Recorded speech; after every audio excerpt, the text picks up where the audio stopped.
just a stone's throw away from the iconic Tower Bridge for the official press conference for one of the most highly anticipated fights of the boxing calendar. Beterbiev versus Bivol. The battle for light heavyweight supremacy starts right here. This is the moment the world has been waiting for. The judges are ready, the fighters are ready, the boxing world is ready. The fight starts now! Let's go. How do you like it? So aggressive, so focused. It all comes down to this.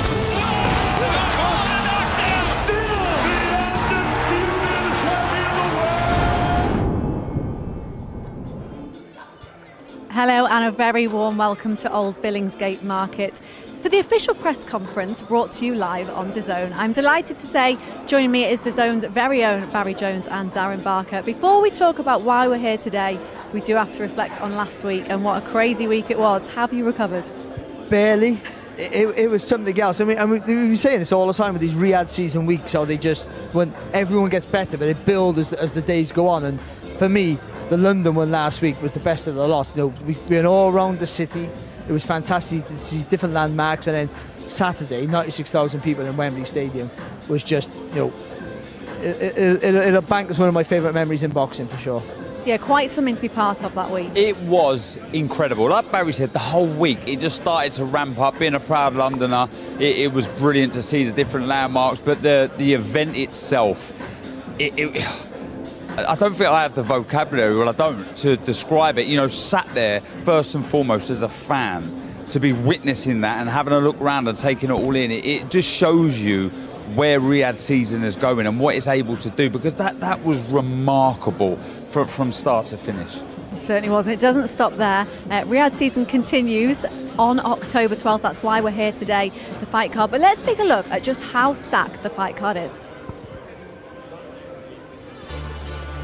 So kicking off the show is Saudi Arabia's very own Mohammed Al Akal, making his professional debut against Jesus Gonzalez. Then Skye Nicolson puts her WBC featherweight title on the line against the undefeated Raven Chapman.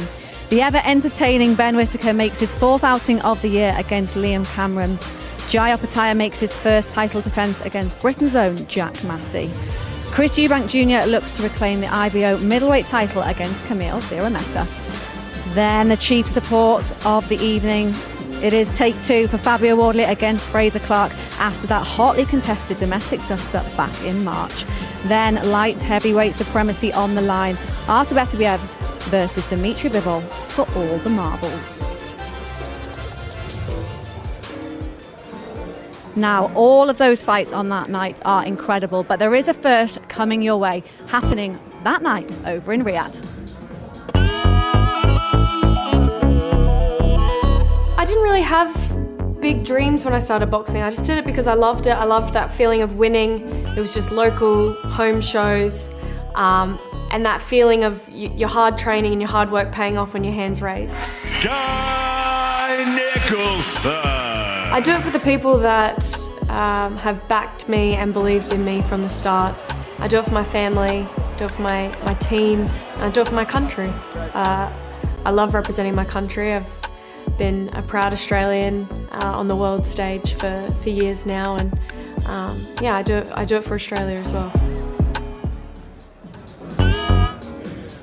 And here she is, Skye Nicolson has joined us, and we've just been talking about it, you know, history in the making. You are going to be the first female fight on a Riyadh season card. Just how big of a deal is that? Yeah, it's huge. I'm excited for the opportunity. I feel privileged, honoured. I feel like I have a responsibility, flying the flag for women's boxing, flying the flag for Matchroom as well. But no, I feel like it's a really special moment for women in sport, women's boxing, and just women in general. I'm really excited for the opportunity. Skye, proper live fight here, isn't it? We know how good you are. Talk to us about Raven Chapman. What does she bring to the table? She's very good. She's game. She's very aggressive, and I think we're going to be a great clash of styles. I think it's perfect for this opportunity, for this stage that we're going to be on. So, no, I think it's going to be a very entertaining fight for the fans, and maybe a little bit more competitive than my other fights. Yeah, and with that, off the back of that being more competitive, do you think, and I think we've spoke about this before, that the better the opposition, the better we see of you? I've said that from day one. 1,000,000%. These are the fights I've been wanting. These are the fights I've been calling for. I know that you're going to see the best me when I've got someone in front of me who's come in there, thinks they can win, is coming there to win, and you'll see the best me, 100%. I was going to ask you that because the only criticism of you has been you're not knocking people out, you're not going forward, but that's not your game. You're a supreme boxer when you do what you do to win, and very impressive, I think, in that. Do you think Raven's the perfect dance partner to make this fight an exciting fight so you can show how good you really are? I believe so, yes. I think we've got a great clash of styles. Her coming in there aggressively, coming in their game, you're going to see the best me. I'm going to walk her onto everything, and I'm going to do what I do best, and I'm going to shine. I know I am. I've had an amazing camp. I'm ready for it. You've always been really confident, but since winning the world, since becoming a world champion, and in impressive fashion in that, do you feel different? I think I'm constantly getting better. I have an amazing team that I trust wholeheartedly. I feel like every single camp we get better, we reach new levels every single time, and it has been no different this camp. We've gone to another level again, and that's where my confidence comes from. I know what I'm doing in the gym, and I know what I'm going to do on the night. How does it feel to be announced as a WBC champion? After, it's been a little while now, I can see you smiling here to it. You must be thrilled. I am. It's amazing. It's so special. I feel like it's my destiny. It's already been written for me, and I'm just living it, and I love it. I love every moment. Well, thank you for joining us, Skye. We will let you get ready for the press conference. Obviously, she's in action on October the 12th, but that is not all that's coming up on DAZN. Hey, listen up. Let's have it. We know you've always got your eye on the prize, the championship belt. And why wouldn't you? You're a finely tuned, well-oiled boxing watching machine, capable of consuming over 150 fights on DAZN every year. We've gone big, we've gone global. Churning through combinations, comebacks, and non-stop knockouts. Where are you? With big fights every week, you're the best in the world. So go on, get that belt, champ. DAZN, undisputed. Saturday, October 19th on DAZN Worldwide. It's a battle of the giants. The undisputed heavyweight champion of the world, Francis Ngannou, makes his historic MMA return against the 6'8" Brazilian titan, Reina the Problema Ferreira. Plus, the GOAT of women's MMA, Chris Cyborg, takes on two-time PFL champ, Larissa Pacheco. Brace for impact. Well, Skye Nicolson against Raven Chapman is going to be a great fight on that night, but there is so many other good ones that night. What are your picks from the fight card? I'll take them all before Darren. Fight over them. Obviously, the rematch against Fabio Wardley and Fraser Clarke is the fight that everyone wants to see. At the end of March, a bank holiday Sunday of all places, it was an absolutely brilliant scrap. It was a classic British heavyweight title fight where they went to the wire. They really had to dig deep in that fight. So that's the rematch we want to see. Obviously, if it's a draw the first time, we'll get a winner, and I think it goes inside the distance. But I'm really looking forward for Jack Massey versus Jai Opetaia. Opetaia is the most frightening man anyone's ever met, apparently. But he's a brilliant boxer, and he's gruesome in the ring when he wants to be. But I think he needs a little bit of a test. And I think Jack Massey, who's massively underrated, we've seen that throughout his career, massively underrated, keeps getting the wins, keeps doing the goods. And I think he'll give Opetaia a really good fight. I make him a massive underdog, because Opetaia, as we see here, whatever he does, when he gets his chance, Darren, he's a great finisher, isn't he? Yeah, this was incredible, this fight against Jordan Thompson. He was tagged and then come straight back from Thompson. This fight here against Ellis Oro, was just flawless. First round, right at the very end, just destroyed Ellis Oro, come into the fight unbeaten and really believed in himself. The chief support, the co-main event that Barry's touched on, Fabio Wardley, Fraser Clarke, that's round 13. It's going to be fireworks, instant. And look, the Chris Eubank Jr. on the show as well. And I think this is a tough fight for him in the sense that it's almost a no-win situation. And I say that because Szeremeta has been stopped twice by Golovkin and Munguia. So instantly you're looking at Chris Eubank Jr. to do the same, if not better do it earlier. So we know what this man's about. He's always in great shape. He's one of the biggest draws in boxing, brings in the crowd. He's a bit like Marmite. You either love him or hate him. But excited to see him on the card, Barry. Yeah, listen, he's a big draw. He's a real showman. He sells the fight really well. But he's got to a point in his career where, what are you in it for? just for the money, or do you want that world title accolade? And I think he's good enough to challenge for it. He's at the weight division now is still a good weight division, but there's gaps there for him to maybe go forward. There's really exciting fights to be made, so he needs to win, but win impressive. And there's a pressure with that. When you can't just win, you have to win in style. But let's be honest, when he does win, he usually does win in style. Well, they are the undercard fights, but obviously we have to talk about the main event. It's for Undisputed. Just how big is this fight? Well, how much time do we have? I mean, this goes beyond boxing for me, but for a real boxing fan, I don't know if you agree with me. I don't know if there's many bigger fights or better fights that I would rather see. This has everything. This is kind of the real Ball v Matador, but I think in the sense of Bivol, this Matador won't be running. I think he's got brilliant footwork, but it's about being smart, not giving up too much ground. But then you look at Beterbiev, he's a wrecking ball. He's an absolute wrecking ball. It has so much here. There's history from the past, amateur days. Barry, talk to us. Yeah, also, let's not forget, Beterbiev has great footwork. He doesn't move around the ring as Bivol does with grace, but what he does, he slides in the distance, he suffocates your space.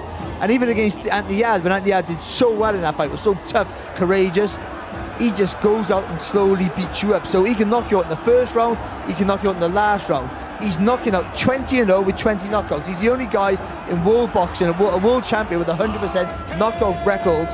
And that's why, because he's knocking out punchers, he's knocking out classical boxers. Any style can't go the distance with him. So, but Bivol is a unique style. He's a great judgment of distance. He has one of the best jabs in boxing. He knows where it is all the time, but he is hittable at times, as is Beterbiev, by the way. But I picked Bivol from the offset when it was first talked about, before it was announced the fight that got cancelled. And I'm sticking to my guns, but I'm not confident in that. But Bivol on his game is a beautiful thing to watch. He's classically beautiful. He has a bit of spite when he wants to. He overthinks things at times, but his feet and his boxing brain, that's probably the best things in boxing. And we mentioned it to Skye, about her being better when the opposition is greater, and I think this is the same with Bivol. The harder the fight, the better he performs. We see him against Canelo, yes, a smaller man, but dominated that fight. He was an underdog in the fight, I believe, going into Vegas, almost a lion's den against Canelo, but we've seen him just up it when he needs to. I'm a big fan, like Barry said, when he's on song, one of the best out there. Pound for pound, both of them are right up there, and this really will put them, what would you say, certainly in the top four.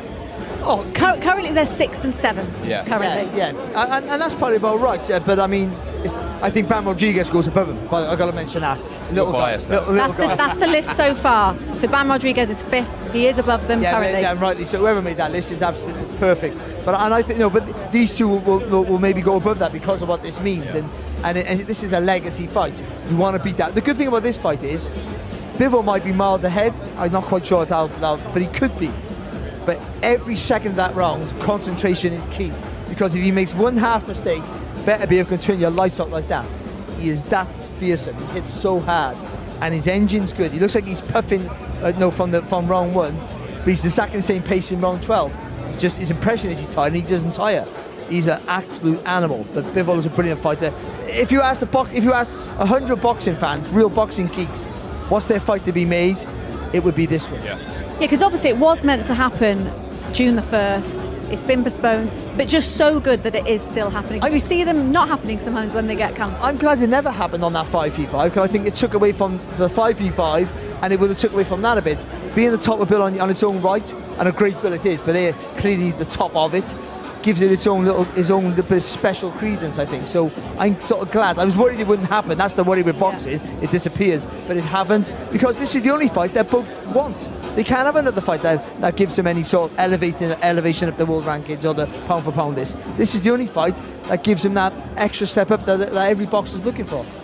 If we look into it a bit deeper, people may say it's boxer v puncher, but it is more than that, isn't it? Because I mean, the records and the stats speak for themselves. Yeah, but because they can do everything. You know, when Bivol wants to put his foot on the gas and really let shots go, he can. Beterbiev, as Barry said, got brilliant footwork. That goes underrated because his power was so great. So they can do a bit of everything. But I think when you break it down, yes, it is more than that. But it will be a case of, I think, Beterbiev trying to hold the centering, try and push Bivol back. Bivol trying to be smart with his movement.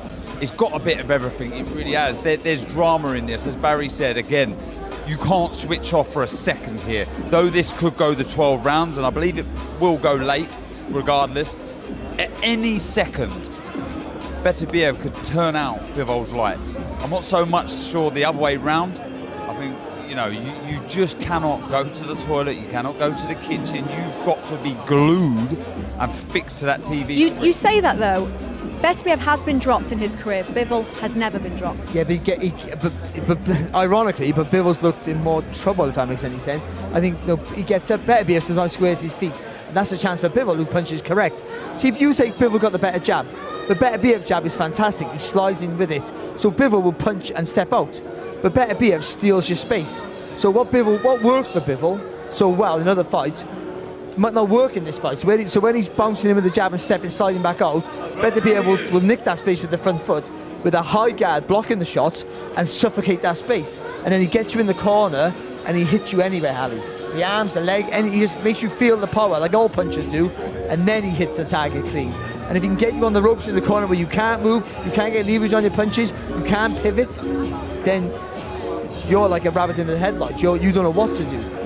Bivol have shown, though, against Canelo, though not as big a fighter as Beterbiev, still a big puncher, that he can cover up on the ropes and fire back. So I think it'll be very tactical for about a round. Yeah, about 10 seconds. No, Beterbiev, the thing with Beterbiev, he's knocked people out in the first round and the 12th round, so that power carries the whole distance of the fight.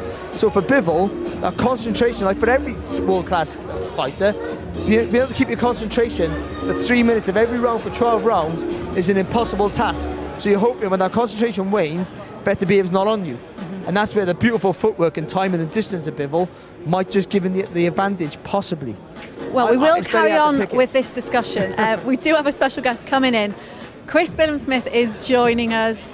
How are you? Yeah, all good, thank you. Thanks for having me. Now, obviously, announcement has been made that you are headlining in Riyadh November 16th. How are you feeling about that one? Yeah, excited. You know, these shows and these events are monumental, as we can see here. So yeah, really excited. And for me, it's the fight I wanted. You know, it's a unification, and that was always the plan after the Richard fight. So we've got what we wanted, and yeah, over the moon. You must have itchy knuckles being around this, knowing the fight's not too far off. Just quickly, Zurdo Ramirez, decent operator, not your typically Mexican style fighter. What have you made of him as of late? Yeah, I mean, he's more than decent. He's only lost us to Bivol. He's a very, very smart fighter, very good punch output, very, very tough. When your only loss is to Dmitry Bivol, you know, it almost isn't a loss, is it?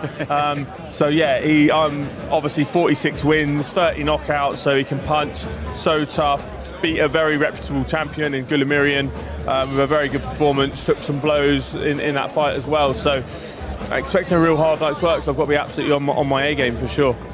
You expecting that this is the fight? For me, this feels like this is the fight that's going to be really announcing you to the world, even though you're a world champion, announcing you to a wider world stage, because Ramirez got a big fan base over in the States. He's a real fan-friendly style, but so do you. And do you feel you matured since you won the world title? Because your last fight, it was a real, I think you could box better, but I thought it was a real mature display where you went through the gears. Yeah, absolutely. I think I could have probably upped the intensity in the last fight, but I didn't need to. It was very much just about getting the job done. Was very comfortable, halfway through the fight, so just had to keep doing what I was doing. But I have to show a lot more than what I did in my last fight for sure against Zurdo. He's, like I said, a really, really skilled operator, and definitely going to have to bring out, everything I know. Many are seeing this fight here, Beterbiev Bivol, as sort of ball v Matador. And some are making a case that your fight with Zurdo could be similar to that. Do you agree, or do you see more? Bull v bull. Well, bull v bull. Yeah. Well, I think with Ramirez, I think he was never a natural super middle, was he? How he made that weight, I do not know. But he's moved up now, and it seems to me in that Guillemarian fight, he sort of adopted a bit more of a boxing style. He picks his moments, but do you expect him to retreat, be on the back foot, and you aggressor? Yeah, he doesn't really like box, and his feet aren't like super quick, but so he's quite comfortable being in range, and then lets loads of short shots show, doesn't load up at all, so that's what makes him so dangerous, because he doesn't show any of his attacks. Obviously a southpaw, and he throws from different angles and stuff, so it's not like he's just always there and he's ready to counter at all times, and he's ready to he's always got his shape about him. But yeah, it's a dangerous fight, but it could be an absolute war, I think, because he'll stand there and have it in the pocket of you, and he's so tough, and he showed that against Guillemarian at times. He boxed him a little bit at times, but then kind of sat in close and brought shots up through the middle, around the side, a great variety in his shots, which, if we could end up having an absolute tear-up, and I think it will end up with that at some points during the fight for sure. And does that suit you, do you believe? We'll find out. It's just under 2 months to go. Are you deep in camp currently? Yeah, I've been in camp for about 4 weeks now. Started sparring properly now, got some good sparring in, so I'm right in the thick of it, and this just gets me buzzing, even more focused in for the last couple of months of camp. But while you are here, we will get a prediction from you for the main event for this one on October 12th. How are you seeing it?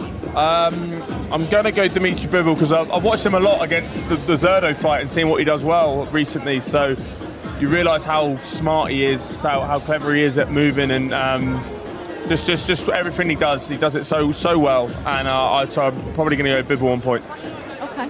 Well, thank you for your time. We'll let you head off. Cheers, thank you very much. Thank you. Yeah, that's coming up November 16th. That'll be a great one. But back to October 12th, and we were talking about, obviously, the main event. I mean, just if looking at the stats, obviously, Beterbiev, 20 fights, 20 wins, 20 KOs is kind of unheard of. Well, it's not unheard of. I think in this modern era, he's the only one right now, but we've had many a champion who've gone that. Nowadays it's unheard of. Inevitably, someone takes you the distance or someone beats you, and that's just, we just find that out. All the biggest punches on the planet, in the end, that run stops. But I think he has good boxing skills. He's not a classical boxer like Bivol, but he has good boxing skills. But the most important with him is every punch is hard. So even if every punch doesn't knock you out, it slows you down and it makes you think. Now, once you put an extra thought process on somebody, it takes away their skill. Because when you're a fluent boxer like Bivol is, but you're making him think twice rather than reactive, then it slows him down. He won't throw the punch because he knows he's not there. He's not comfortable. And if you do that, then you beat him up. And that's why you get sometimes some of the stoppages he had. They haven't all been where he's just caught and clean. He's pummeled some to submission. So I think, but that takes a skill and an intelligence. You think it's just raw power and brute strength. It's actually intelligence to get you in a position to hit you and hurt you and make you panic, and then just follow you around so you make a mistake and then pop. Yeah, and do you know what? I think the Callum Smith fight is exactly what Barry said there. He just took the space away from Callum Smith. There were some heavy shots there, but he was all over him. We see the clips earlier. He was all over him like a rash. Callum Smith, who was touted to do well in the fight, looks very good at light heavyweight, had a couple of really good wins, but just didn't stand a chance. And that's what we say when we talk about his footwork. Bivol's is really good. We're getting quite technical here because we're a big fan of me and Barry, the way that fighters not that, you know what I mean? Not, yeah. But we're good. Yeah, we like boxing. Yeah, specifically, 5 toes, whatever. But the way they move and the way he closes the space is a joy to watch. It really is. And he's more than just a big puncher. There's so many variables in this fight to how it could be won and lost, and that's what makes it very exciting. Sorry, Dan, do you know what he doesn't do as well? And I always say this word, it's my new little phrase now. Beterbiev never panics. Look at the game against Callum Johnson, a big puncher, who, to be fair, went for it. And he dropped Bivol, and with a good shot, by the way.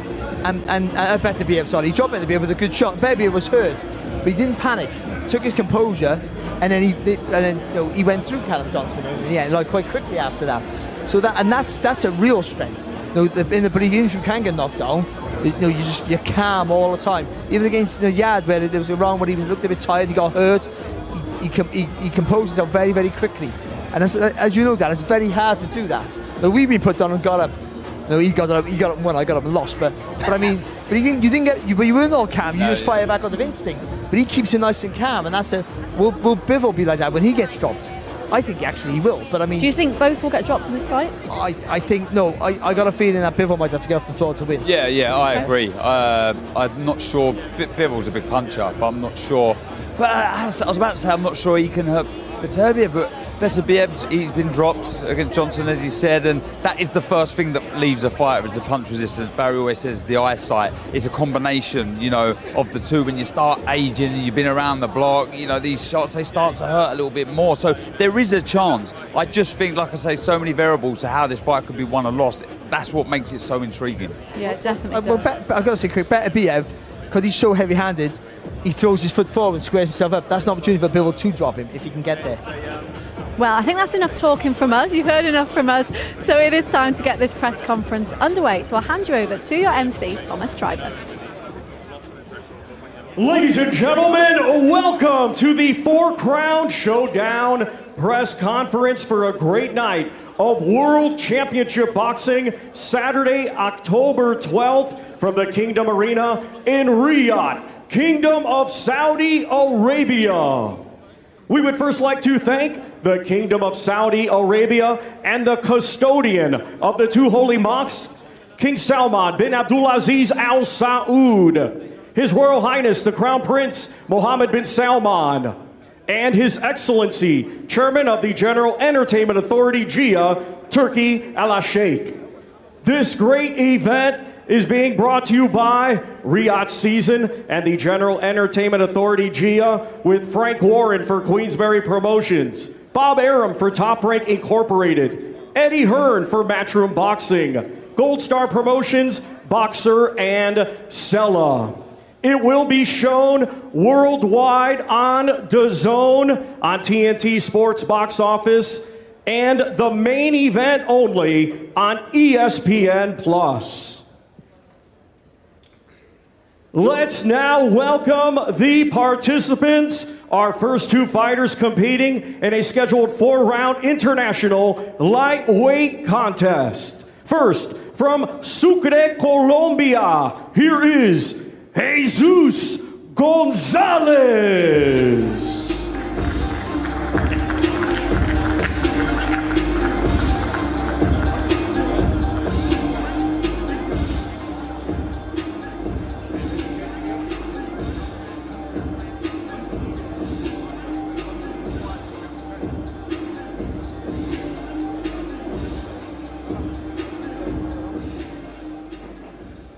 And now let's welcome from Riyadh, Kingdom of Saudi Arabia, mighty Mohammed Al Akil.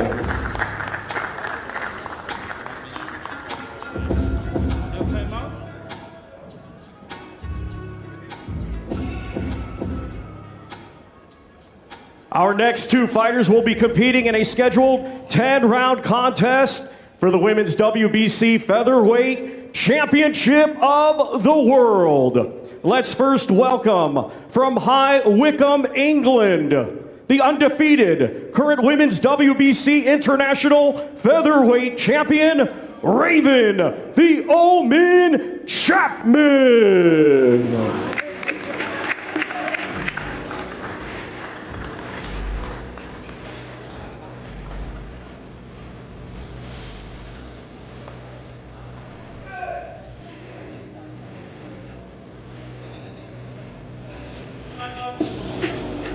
And now let's welcome from Queensland, Australia, the undefeated, reigning and defending women's WBC Featherweight World Champion, future undisputed Skye Nicolson.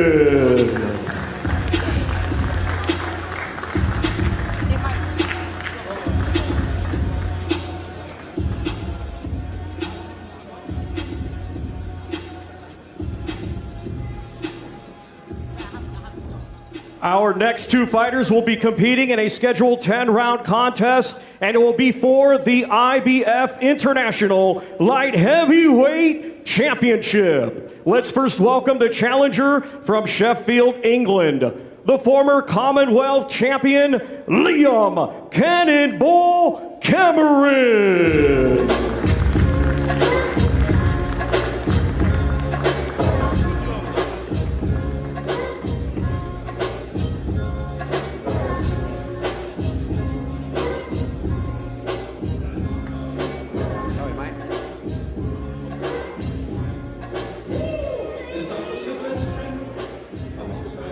And now let's welcome from West Bromwich, England, the undefeated reigning and defending IBF International Light Heavyweight Champion, Ben the Surgeon Whittaker.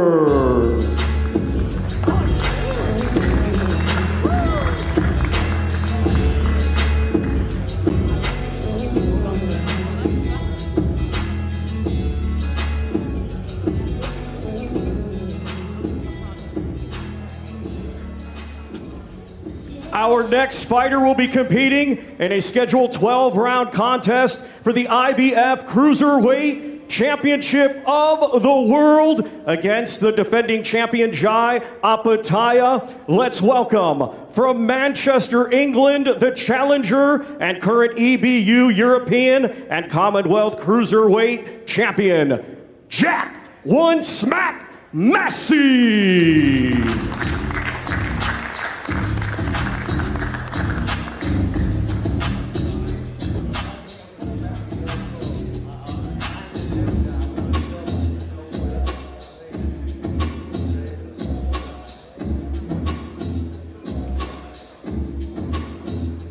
Our next two fighters competing in a scheduled 12-round contest for the vacant IBO Middleweight Championship of the World. First, from Białystok, Poland, here is the former EBU European Champion and former World Title Challenger, Kamil Szeremeta.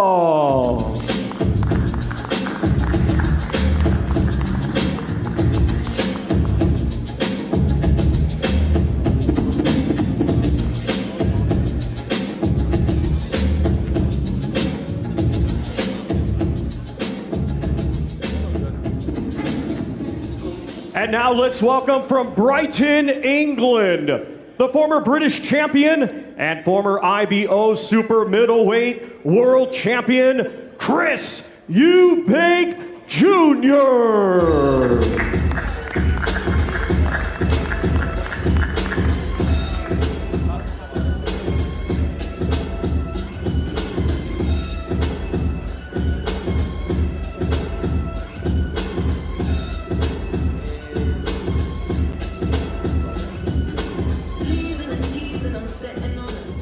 Our next two fighters will be competing in a scheduled 12-round contest. It will be for the British, Commonwealth, and WBA International Heavyweight Championships. Let's first welcome the challenger from Burton-on-Trent, Staffordshire, England. Let's welcome the undefeated Fraser the Eraser Clarke.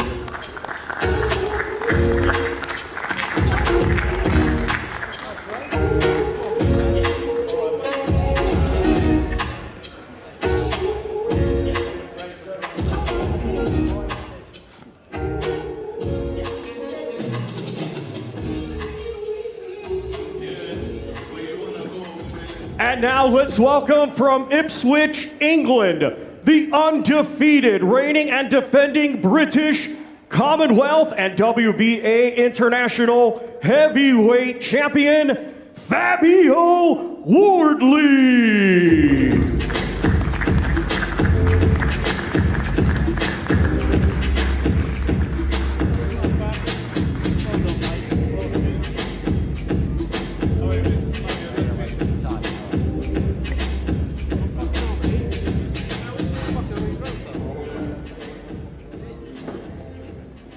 Ladies and gentlemen, the main event, it is scheduled for 12 rounds, and it will be for the undisputed light heavyweight championships of the world.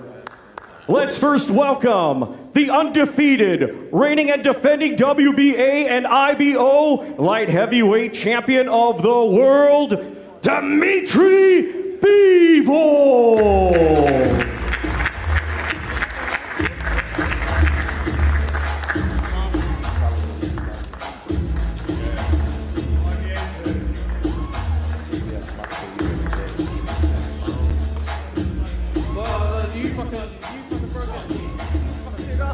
And now let's welcome the undefeated, reigning and defending Ring Magazine, WBC, WBO, and IBF Unified Light Heavyweight Champion of the World, Artur Beterbiev.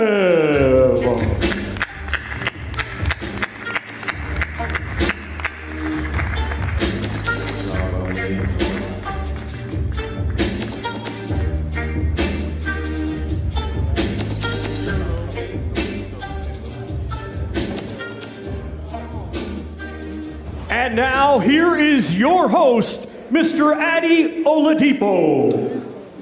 Thomas, thank you very, very much. Wow, what an incredible lineup. It really is when you see some of the best fighters in the world and 2 pound-for-pound stars as well, some future pound-for-pound stars, no doubt here as well. It's great to see promoters on the table. Todd DeBuff from Top Rank, great to see you, Todd. We don't see you enough. Frank Warren from Queensbury, Eddie Hearn from Matchroom, Ben Shalom from Boxer. Before we start with this press conference, I just want to say thank you and congratulate everyone from what we saw on the weekend. It was an incredible event and everyone played their part, the media, the articles that you guys put out, the videos that you put out. I watch and see everything. Congratulations to you, the promoters who worked with each other as well, the broadcasters, the fans. Record numbers attended Wembley Stadium, nearly 100,000 were in attendance. Thank you so much for coming, and to most importantly, the fighters for putting it all on the line. One fighter that I do want to single out, you guys would have seen it at the end of the fight he had against Anthony Kakache. Josh Warrington put his gloves down on the canvas, and I just want to congratulate Josh on, if this is his final fight, what an incredible career Josh has had. I've been lucky enough to have gone to a few Josh Warrington fights, and I've always said, I think I've said this to Eddie so many times, I think the best fans that I've ever seen when it comes to boxing, the noise that those Leeds fans make are incredible. And if we don't see it again, I will be disappointed, Eddie, but hopefully Josh is happy with the career he's had, because I think it's been an absolutely outstanding career. So if we can, just a round of applause for Josh Warrington on what is an incredible career. All right, to matters at hand. I sat down with Turkey, I think it was post AJ Ngannou press conference, and we had the whole lineup of what was to come in Riyadh season for the coming months. And I asked him one question. I said, of all the fights that we've got coming, which one are you most excited about? You guys might have seen the interview. 54 million views, just saying. And he said that he's most excited about Artur Beterbiev versus Dmitry Bivol, and I share that excitement as well. We are talking 2 of the best light heavyweights, not just of this era, which is obvious because they're both unbeaten and both unified. I think we're talking about 2 of the best light heavyweights of all time. And whoever wins this fight come October 12th is in a great argument to be called the best light heavyweight we've ever seen. You have Dmitry Bivol, the current WBA and IBO champion, unbeaten, some incredible wins, most notably going to Las Vegas and beating Canelo Alvarez. Following that performance, he completely schooled Zurdo Ramirez, who's now a cruiserweight world champion. And then we have Artur Beterbiev, who's just an absolute wrecking machine. 20 fights, 20 wins, 20 knockouts. You can see the gold in front of him, the WBC belt, the IBF belt, and the WBO belt. Someone is going to go home with all this gold, plus the Ring Magazine, October 12th, and that's why I think it's not just the best fight we've seen this year, and it will be. I think it's one of the best fights we're ever going to see. I really do think this is going to be something very, very special, and it is going to take place as part of Riyadh season. And you know by now that Riyadh season only delivers stuff that are very, very special. We are going to hear from all the fighters. I have been promised that Jai Opetaia will be here very soon. His flight landed late, but we have got him an emergency vehicle. He will be here to obviously go back and forth with Jack Massey. Before we do that, I do want to quickly hear from a couple of men on the top table. Spencer Brown, I'm going to start with you. Me and you have spoken so much about what Riyadh season has done to change the sport of boxing. Before we focus on this event, Spencer, just a quick look back to what we all experienced on Saturday. Wembley Stadium looked insane. It looked incredible. That has been Riyadh season, and obviously we can expect something similar October 12th. Yeah, a lot of people have said to me that they thought Saturday was possibly the best boxing event ever been put on the world's ever seen. I can't think of too many more that have. It was incredible.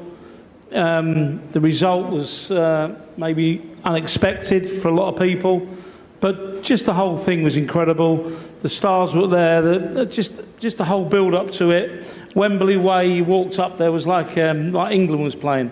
It was incredible. So I've got to say well done to Riyadh Season, Turki Al-Sheikh, all his team, Sella, GEA, everybody. I mean, they left nothing to fruition with that show.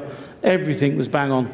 It certainly unbelievable. Was. In terms of expectance for this one, again, I've given it the big sell. It didn't need a sell because it is incredible.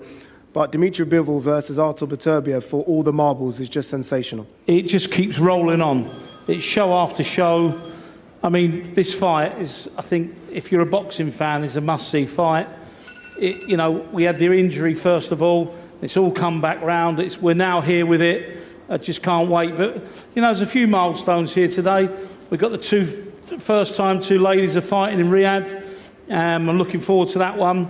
And we've got another guy here, a Saudi Arabian's making his debut in Mohammed, and he's took a long time to get there. But we've now got Saudi Arabian fighters coming through and can match for match on the world stage. So I'm looking forward to that, and he's a great kid. There's great fights. I think everybody's going to love this and enjoy it. Yeah, so buy it on pay-per-view. Certainly do. It's going to be an incredible fight card. Eddie Hearn, I'll turn to you. Dmitry Bivol is your guy, right? Dmitry Bivol is, I think, one of the pound-for-pound best fighters in the world. Before you talk about Bivol, again, your reaction to Saturday, right? I mean, AJ was your guy as well, Eddie. Your reaction to Saturday and then to Dmitry Bivol. Yeah, I mean, firstly, I think, echo what Spencer said, just one of the greatest, not just fight nights, but sporting events I've ever seen. Obviously, didn't go our way, but at the same time, left Wembley a little bit with the tail between the legs, but particularly proud of the shot in the arm that British boxing needed.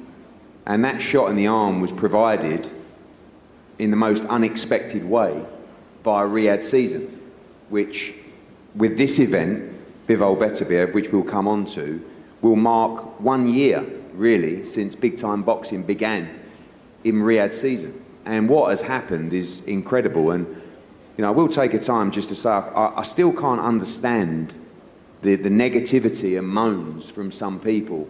Riyadh Season is a project that takes place in Riyadh. What we saw last week was a culmination of a passion for sport that His Excellency has. A man that listened to the fight fans and went above and beyond to deliver for British fight fans who said they wanted to experience a Riyadh Season event. No one could have put on an event like that. I mean, I can't believe I'm saying it, but that includes me, that includes Frank, and we all acknowledge that. And what we have seen over the last year has changed the face of the sport. It's benefited everybody in this room, particularly and most importantly the fighters, who have had the fights that can define their legacy, have had the fights that can financially secure their future. And as promoters, we're all starting to see what working together can do for the sport. Last week was incredible, and Los Angeles was incredible. And this is all coming from a passion that His Excellency has for the sport. And we are 100% behind it and committed, and I've certainly never had so much fun in the sport. I've never enjoyed the fight nights as much. I've never seen so many fighters taking opportunities and taking chances. So long may that continue. This fight, for me, unquestionably, the best fight in boxing. And it is a fight that any fight fan, hardcore or casual, will acknowledge as two generational greats, the best two light heavyweights in the world fighting for every single belt. I hope that casual fans around the world can hear and listen and understand the importance of this fight, because this is a fight that, for me, can only be an all-time classic. The guy to my left, our charge, Dmitry Bivol, just an incredible fighter, a master technician, someone that went into the lion's den of the T-Mobile Arena on Cinco de Mayo and, schooled Canelo Alvarez that night and beat him with ease.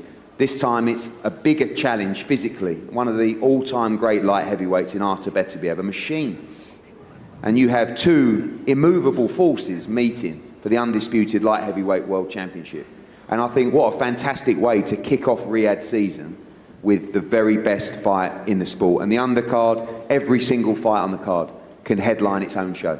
as per usual. So my advice to everybody is let's keep this momentum. Let's keep staging big fights in Britain, in America. You know, we've got Todd and Top Rank here as well. And let's keep riding this wild ride of Riyadh season, which is changing the face of the sport and making boxing great again. Thank you, Eddie. I was going to say phones on silent, then I realised it was Beterbiev's phone, so you can do what you want, Artur.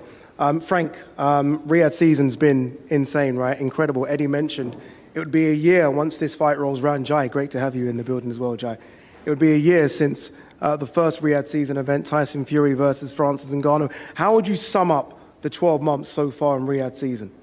Game changer, which we said last year. This would be and has been the game changer for British boxing, for the world boxing scene. You know, Riyadh season now means the best fights in the world.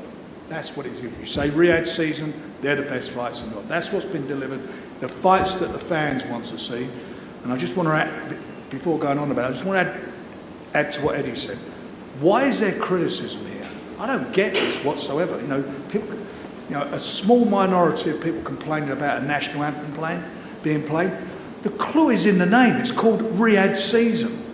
That's why we were at Wembley, because they enabled that huge event to be made. As Eddie said, as I know, I'm sure Todd will agree, these type of events would not be able to be made without that financial input. And it's because of the love of boxing from His Excellency and the fact that he's chairman of Riyadh season has made that happen. And the fans there, were they disappointed? Did you hear anybody moaning about the event? The only people you hear moaning about it are people who are not included, who had, or maybe had a meeting cancelled when they couldn't, when they were blown out because of the they put their nose out of joint. And there's one person in particular, which I'm going to deal with afterwards. I will speak to some of the guys and tell you how I feel about what's been said today. But it's ridiculous. This has been brilliant for boxing. You know, I'm looking at. There's Colin, the doyen of boxing over there, Colin Hart, and you know, sitting there next to him is Jeff Powell. They've been all around the world. They've seen big fights. They've been to Kinshasa. They've been to the Fleur in Manila. They've done all these. You know, we've got Todd here. He's, you know, his stepfather. All these big fights he was involved with around the world. People complaining where fights are taking place. Big fights took place in Africa, in the Philippines, all over, Jamaica, big fights.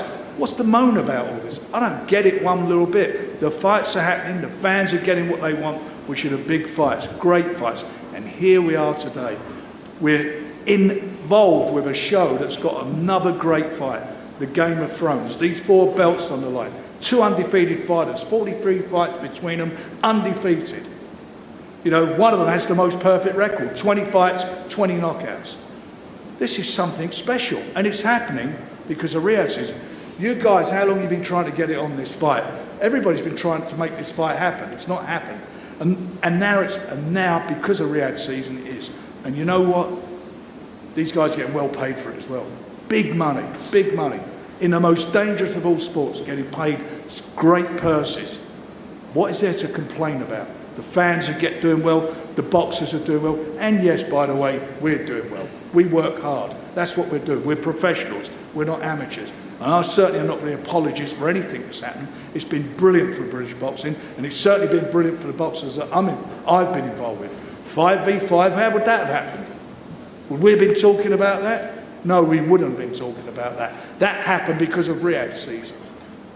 And it's just disgraceful that people are picking at stuff after such a sensational night on Saturday, a sensational night that all the fans loved. People saying, oh, there was a couple of empty seats, called sightlines, you know, canopy sightlines. But what would they know about boxing? What would they know about setting up an event? And as I say, here we are again. And you know what's on this card? An historical moment for Saudi Arabia, for Riyadh, a women's world title fight. That's what we got on the card. Is that progress? Is that great? Is that great for women's boxing? You pleased about that, Skye? Very. Raven? Yeah, absolutely. Hey, and you're getting well paid? Yes. That's what it's about. I don't get all this nonsense, all this negativity. This is brilliant. I'm 72 years of age. I can't believe some of the people and some of the things that are being said. And if you feel so bad about it, don't attend. Don't come, don't attend. But you know what? The boxing fans will be there because they love it. They love what they're seeing and what they're getting. And this show is a great, great show. And I don't want to, and I am deviating from the main fight, but this main fight, I'm a neutral in this, but I've got to tell you something, I can't wait to see it. This is a great fight. This is what boxing's about. The best fighting the best. And we'll find out, is he the best or is he the best? We're going to find out. We certainly will. Thank you very much. I'm conscious of getting to the fighters quickly, but I do want a quick word from Todd DeBuff from Top Rank. Todd, you've flown in from the States. You hear Frank's speech there, and it is impassioned, isn't it? Because there are some that are negative towards Riyadh season, but it's been fantastic for fight fans and for the fighters. Absolutely. I mean, I think it's kind of interesting. I landed yesterday, and I call it the ripple. You know, the buzz. And when you have a great event, and it kind of seeps over to Monday, Tuesday, and we're talking about it today, that's a great event. And most people are used to Bob or Don or Eddie or Frank, us throwing shade on one another. Truthfully, I am so proud to be in this business because of what these guys did on Saturday night. What they did, what Sella did, what the Riyadh season did, it helped all of us enormously bring back the faith in fans, in sports fans. I'm not hating, I'm actually upset I wasn't there. Because nothing, you can go to a football game in America, you can go to a soccer match, it didn't come through on that television like your broadcast did. And when you talk about Riyadh, I was 1967, I was born in Las Vegas. As a kid, Las Vegas's identity was prize fights. That's Caesar's Palace. It was iconic. And that was their strategy. Their strategy was to bring the biggest fights to that town to create an identity for it other than just an absolute gaming hall. And we're seeing this be done with Riyadh. They're executing a very similar plan. They want to have the big events. They want Formula One. They want wrestling. They want boxing. And they're making a lot of sports and a lot of us content holders bridging the gap to make this stuff happen. So we should all be appreciative. But really, honestly, real kudos to everybody involved on Saturday, because there's no hate in here, just love. Well done, Todd. Thank you very much. Final word to Ben before we hear from the fighters. Ben, Shalom, you've got a few charges on this fight card, some really good fighters as well. You must be excited about your stable at the moment and what your stable can do for Riyadh season. Yeah, it is incredible. Saturday night was the best boxing event I've ever attended. But I have to thank His Excellency. There's a lot of politics in the game. I think people see the promoters back and forth, but he doesn't let it get in the way. He doesn't let it get in the way of the fights he wants to make, the fighters he wants to see, the stars he wants on the show. This is the best fight in boxing, but then the undercard is ridiculous as well. And main events and superstars, and for me, a heavyweight fight that broke records this year. It's incredible. Thank you to His Excellency. Thank you to Spencer Brown. I'm looking forward to another historic event. Thank you very much, Ben. All right, let's hear it from the fighters. I want to start with a fighter from Saudi Arabia making his debut from Riyadh, Saudi Arabia as well. So he's going to have a lot of a home crowd. Mohammed Alakal. Mohammed, well done. Congratulations, your debut coming up. You must be super excited. Yes, I'm very excited. Looking forward to it. Been training hard with Joe Gallagher for like a year now, and yeah, I would like to thank Turkey Ali Sheikh for this opportunity as well. Are there any nerves seeping in? Again, this is a massive card, right? I mean, you are going to be opening the card as well. You are a local. When we get back to Saudi Arabia, are there any nerves there? Well, yeah, but I'll be ready. I'm sure if Joe's training you, you will be. Let's speak to your opponent, Jesus Gonzalez, via translator as well. Jesus, what an opportunity. I mean, these fight cards are the biggest fight cards of the year. You are going to be opening this fight card. I'm guessing you are going to come to try and cause the upset.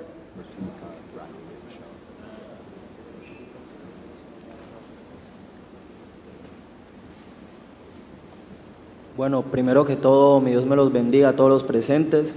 También quiero dar gracias a los promotores por hacer esto posible y tenerme en cuenta en su cartelera, que para mí, y yo sé que para muchas personas, es uno de los eventos más importantes de la historia en el boxeo.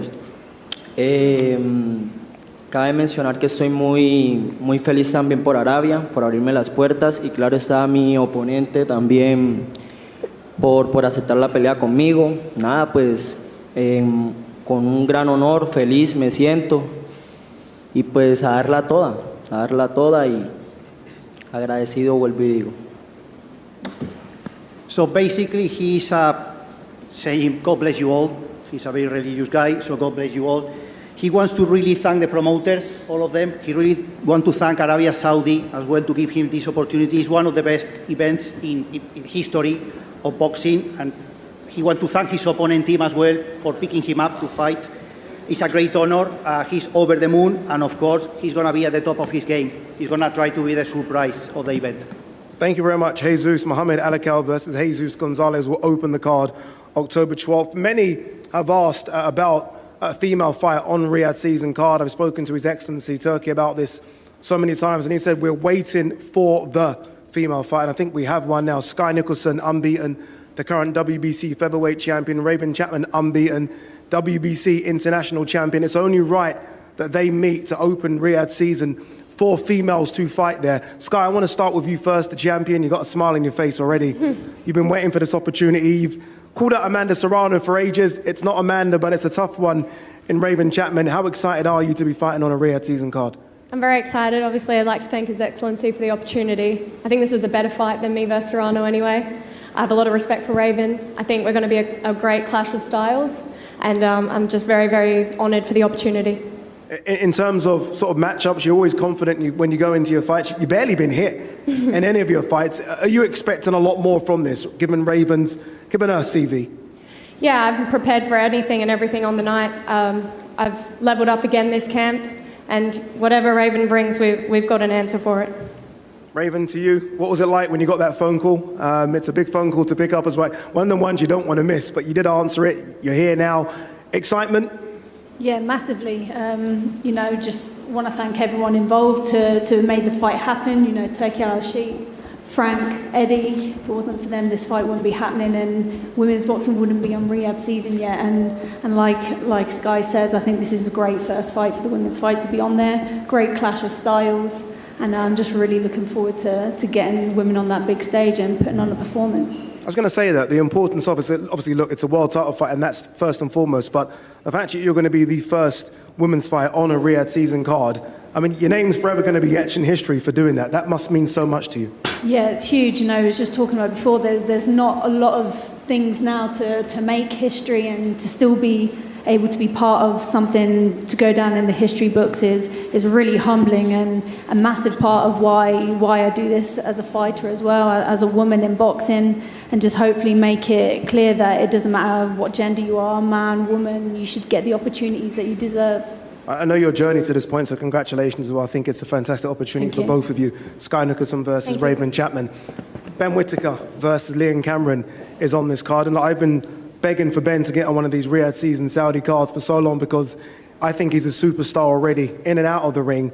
But against Liam Cameron, it's not going to be easy. Liam Cameron coming off a close fight against Lyndon Arthur for the IBO light heavyweight strap. Liam, what a fantastic opportunity for you. Ben has made it look relatively easy so far. I don't think it's going to be easy October 12th. Well, it's up to him, innit? I don't know how if he's going to box or he's going to fight with me, but it's going to be a good fight. I'll drag a fight out of him. Are you expecting that type of fight, Ben? Again, so far, no one's been able to really drag a fight out of you, right? You've done what you wanted to do in that ring. Some people like it, some don't. I absolutely love it. What can we expect October 12th, Ben?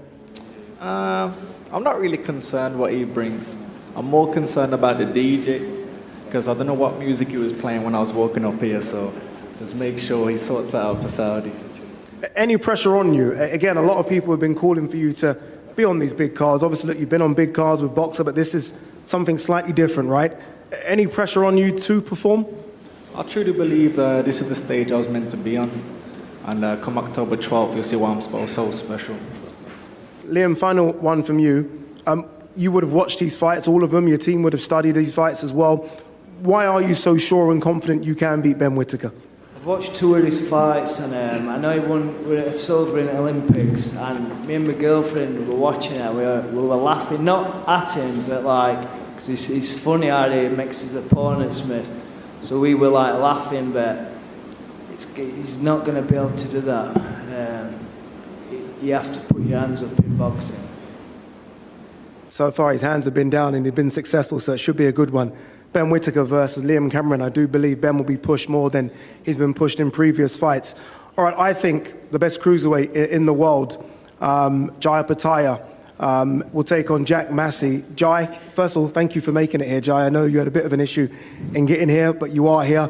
Jai, you're so far so good on Riyadh season cards, right? Ellis Zorro, you got pushed against Marius Bradis. We know you wanted the Chris Billam-Smith fight. You don't get that. You get Jack Massey, who himself's coming off a really good win against Isaac Chamberlain. Is that a disappointment you didn't get Chris Billam-Smith, or are you excited to be taking on Jack Massey? Man, you know, it is what it is. Jack Massey has my full focus now. We're locked in on him. You know, I was chasing those unification fights, but unfortunately we didn't get one, so it is what it is, man. 12th of October, we do it again. Jack, a few were offered. A few, for whatever reason, couldn't take the fight, turned it down, dates didn't match up. You put your hand up and said, we'll take this fight. Again, you're coming off, I think, a fantastic win against Isaac Chamberlain. Why were you so ready to take this one against Jai Opetaia? Listen, this is what I do. This is my job. We're fighters at the end of the day, and you get an opportunity this big, you take it with both hands. And I know how big this opportunity is. I'm going to take it with both hands, and I'm more than ready for the 12th. So good to go. But I appreciate it. Thank everyone what's made it happen. Turkey, Alashate, Ben, Spence, Kevin, my trainer Joe. So thank you very much. Many in the trade are already looking at unification fights for Jai Opetaia, right? They're talking undisputed, potentially going to Bridger or even heavyweight. You've been underdog in a few fights and you've overcome that, and you've upset the apple cart before. Are you expecting to do exactly the same October 12th? Yeah, definitely. Listen, I know I've got a tough fight ahead of me, but I don't just turn up. I don't turn up for the money. I never do. I never did against Parker, and that wasn't my weight class. So, like I said, I know I've got an opportunity here. It's a lottery ticket. I'm going to take it with both hands and do anything I can in my world to win this fight. Jai, against Marius Bradis, it almost looked like a perfect Jai Opetaia fight for 11 rounds. The 12th round got difficult. Is there something to prove against Jack Massey that you can separate yourselves from everyone else in this division? We take a lot from fights like that, you know, being in the ring with a great fighter like Marius Bradis. But, man, I'm not taking, Massey lightly. You know, I know he's coming to fight. This is his opportunity to become a world champion. And I've trained for 12 rounds of war, like I always do. So I'm prepared. Let's go. Jai Opetaia versus Jack Massey for the IBF Cruiserweight title should be a fantastic fight. Chris Eubank Jr. is back. He takes on Camille Szeremeta. We haven't seen Chris Eubank Jr. since I thought he put in a career-best performance against Liam Smith. He's the only man I know that's been called out by everyone from 147 to 168 pounds. Chris, you're back. And it's good to see you back as well. New promotional team, new trainer for this camp as well. On the promotional team, you've chosen boxer. Why? Why boxer? Because every other promoter out here is a scumbag. That's why. You know, we've got Frank Warren behind me, been lying and cheating his way through boxing for the last couple decades. Sued me for a couple $100,000 a few years ago, so obviously I was never going to go with him. The guy's a scumbag. Kalle Sauerland, had me locked up. Speak up, I can't hear you. Kalle Sauerland had me locked up in a terrible contract for the last few years, squeezing money out of me at every opportunity. Scumbag. Eddie Hearn, Frank Smith, they did everything they could to try and make this fight against Conor Benn still go ahead. Still go ahead. Why do you fight Hamza Sharad, scumbag? After knowing that they, that he was on steroids. Scumbags. You know, I would say the only Why don't you answer I would why say you the only don't promoter fight that I fights? know for sure isn't a scumbag is His Excellency Turki Al-Sheikh. You know, this is a man who isn't trying to take money from fighters. He isn't trying to use lawyers and accountants to lock fighters up in slave contracts. You know, he's a man of God. He's a man of religion. That's what's most important to the people of Saudi Arabia. He just wants to put the biggest fights on, the best events on, and pay fighters what they're worth. And as a fighter, you know, it's a blessing to be a fighter at this moment of time because this is the first time we've ever had a promoter like this in the history of boxing. Oh, and you know, Ben Shalom's a very cool guy too. Welcome back, Chris. Harmony in the room, as expected. On your opponent choice, Chris, Kamil Szeremeta, I mentioned at the top, you've had fighters from 147 to 168 to call you out, right? Some big names. Why Kamil? Because I've been off a year, and this is a solid opponent, 25-2. He's only lost to 2 world champions. It's the perfect fight for me to get back into the ring after a year layoff, build a relationship with Saudi, get out there, get the ring rust off, and then go and knock off all these big names and world titles over the next 12 months. Kamil, I'll come to you. A couple of big fights that you've been in recent years, Gennady Golovkin, Jaime Munguia as well. Chris Eubank Jr. represents another big fight. Those 2 previous ones you lost. What will be different October 12th?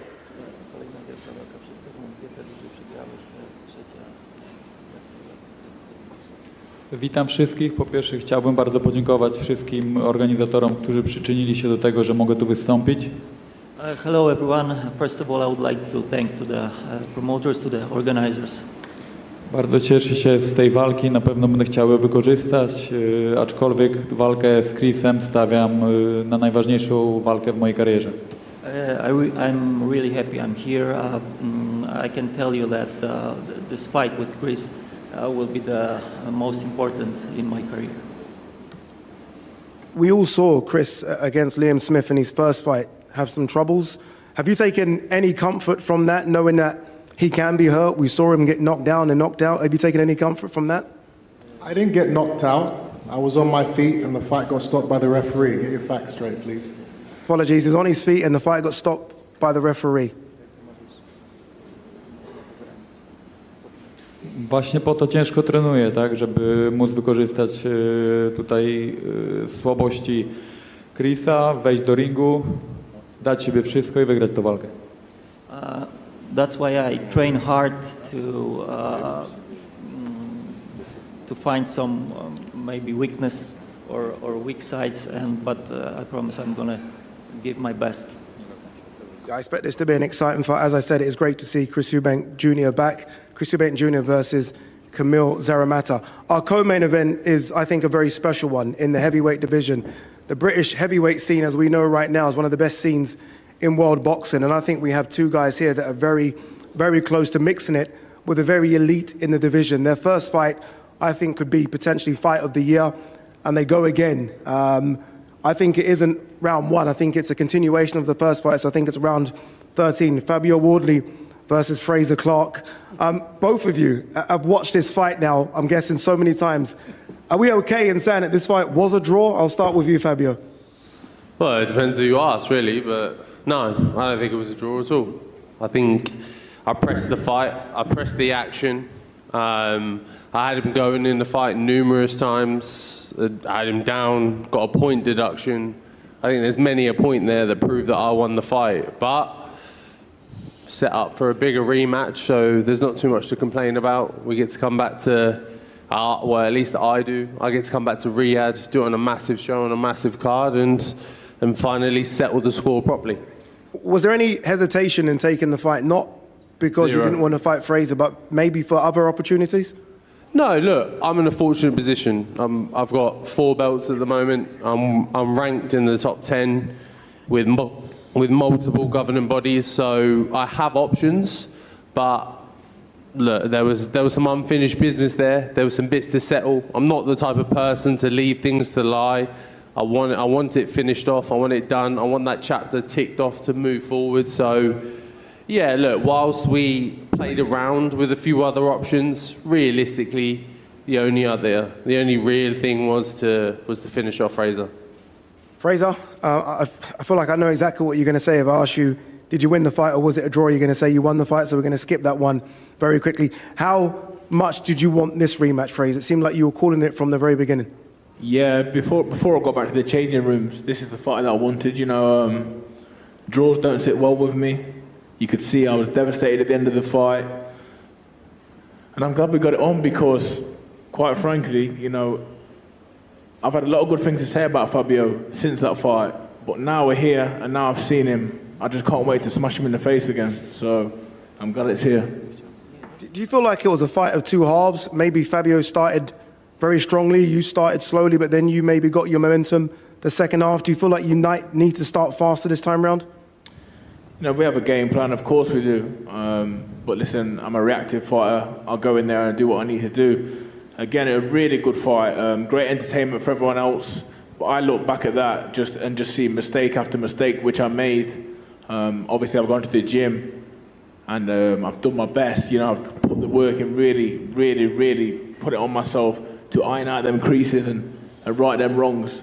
You know, I'm taking a lot from these guys that are on top of the bill, you know. They are real idols of mine, so I'm just looking at them and the way they box, and mistakes can't be made. You know, when the stakes are high, it's all about who can hold it together and cut their mistakes out. Fabio, you fought on the first Riyadh season card, Ngannou versus Fury. You fought David Adeleye, and it was a really incredible performance, maybe a career best performance. It's happy hunting ground for you, isn't it, going back there? Yeah, look, it's a good place for me. Good memories. I've had some good times there. So thank you to His Excellency, obviously, for having me on the card again. And thank you to Uncle Frank as well for sticking me on the card, because we know that Riyadh is a good place for me. It was a fantastic win for me last time I was there. So I'm looking to put on a clinical knockout performance again this time around.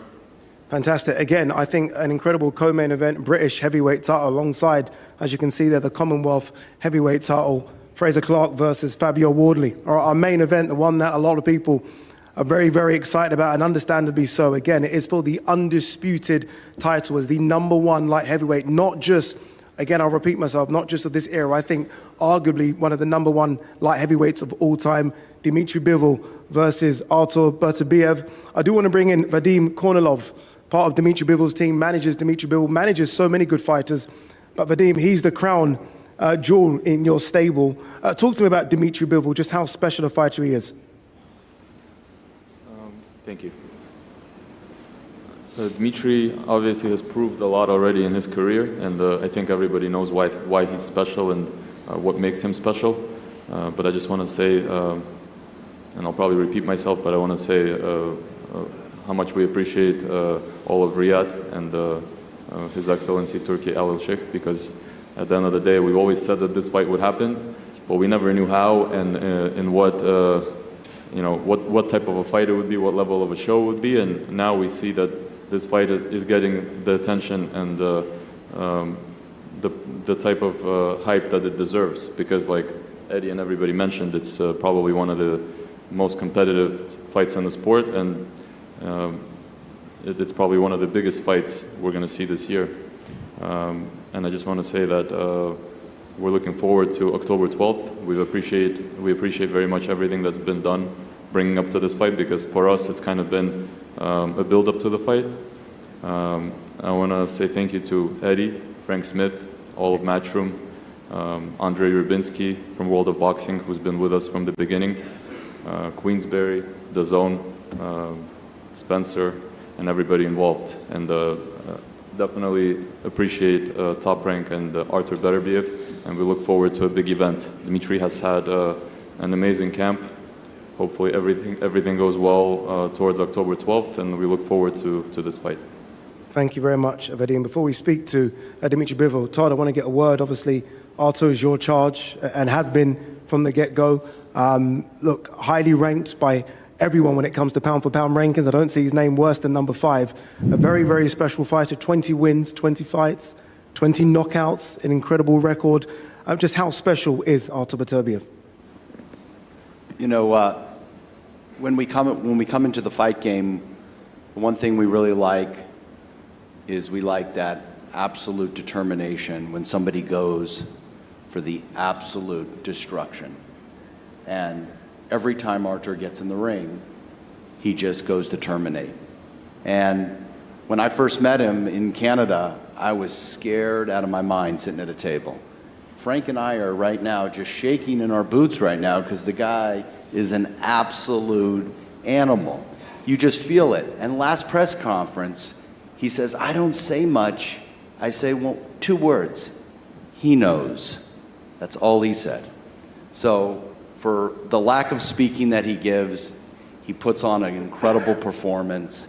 And I think we're all in for a special treat with 2 guys in their prime meeting each other at the great weight class. So Artur is going to put on an incredible performance, and we're going for 21, my boy.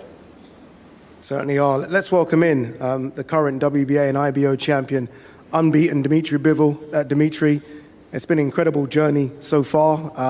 Topped off, I think, by that Canelo victory in Las Vegas. He then followed up with the Zurdo Ramirez performance as well. 2 very, very good fighters. Canelo at the time, arguably maybe pound for pound, #1. But this is the fight you've been wanting and asking for a few years now. Was it just because it was undisputed, or was it you wanted to fight Beterbiev? First of all, hello everybody. Yes, I wanted the undisputed fight first, and I wanted to fight against the best boxers in light heavyweight divisions. This was 2 my goals, to make my name in this sport. And he has these belts, and I'm so appreciate to Saudi, to His Excellency that he made this fight. He's making this fight happen. I'm so appreciate to my team, Vadim Kornilov, to my promoters, Eddie Hearn, Frank Smith, Andrei Rybinski. Everyone was wanted to make this fight also. And of course to Artur Beterbiev, thank you for making this fight also. And this is my goal when I came to pro boxing. Of course, I put my target that I need to be the best in where I'm doing. In light heavyweight division, I have to be the best, and this is the final fight to prove myself. What would it mean to become undisputed? It isn't just the belts that we see now, it's the Ring Magazine title as well. It's every single belt in boxing. What would it mean come October 12th, around midnight, for you to have all those belts around your waist, carrying them all around your arms? What it means for me, I'm in boxing since 6 years old. All my journey, I was working hard, I sacrificed a lot. And this is like final step. Did I do everything right or not? And I wanna make it like I did everything right. So far, so good, as is so far, so good as well for Artur Beterbiev. Artur, incredible record, right? No world champion has your record. You've knocked out everyone or stopped everyone that you fought. You're expected to do the same by many in your team as well. But talk to me about becoming undisputed and what it would mean for you. Hello, everybody. First of all, I want to thank you for season Riyadh, for excellency, to make this happen, this fight, for my company Top Rank, Queensberry, for my opponent company, my opponent, for everyone. It's mean like, you know, when you, it's top of meaning in professional boxing when you have 4 belts, you know, and that's it. I want to win another 4th one. Does it matter that the opponent is Dmitry Bivol? Could it have been anyone here, or does it mean something extra special that it is someone that you've known for so many years in Dmitry Bivol? Can you repeat? I didn't. I mean, does it matter that the opponent is Dmitry, or does it mean something special that it is Dmitry because you've known Dmitry for so long? If I understand, because I hear not very well here. If I understand, every opponent is different. I think so. It's like every person is different. That's why he is too. But we prepared for this fight some different scenarios, to be ready for everything. I have to ask, it'd be remiss of me if I didn't ask about the injury. It seemed from the outside to be a big injury. Fully recovered, we are going to see a 100% Artur Beterbiev, no excuses? Yes, because I always do preparation for 100%. If I'm not there, I don't want to do for half is not for me. Okay, I know you're a man of very few words, so I will ask you for a prediction. Again, so far, no one has gone the distance with you. Do you expect to go the distance October 12th?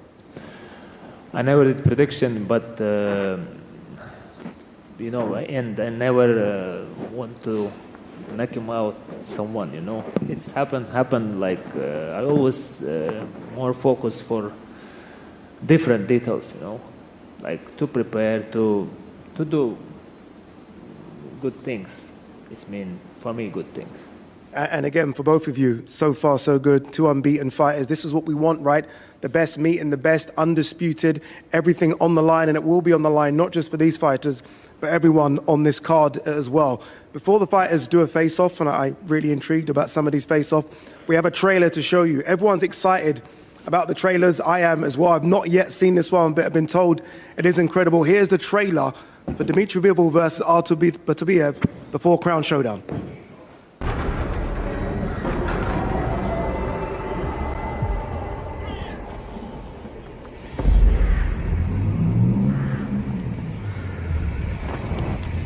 Legend tells, at the peak of the highest mountain in all the lands,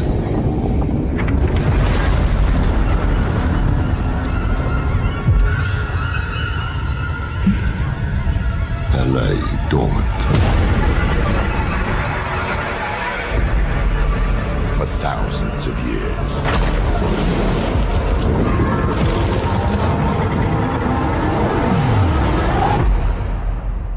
A mystical crown, untouched, with the power to rule all of mankind.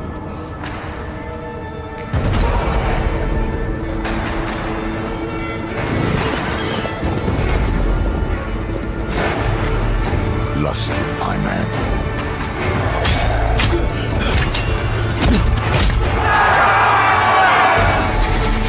Willing to die for its gift.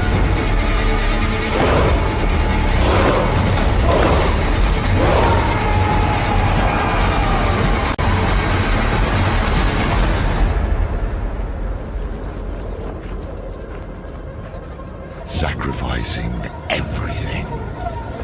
Before them, a terrifying journey awaits.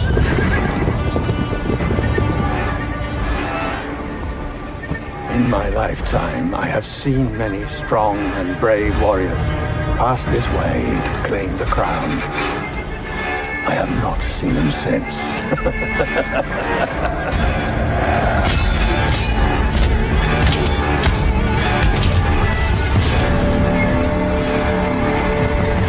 Unspeakable horrors, relentless agony, a wasteland of the fallen.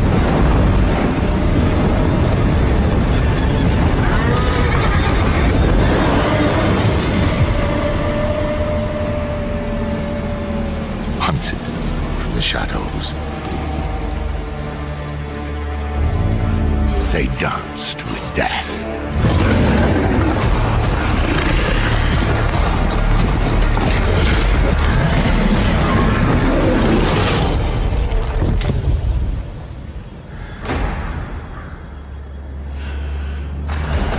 The two defied the fate of mortal.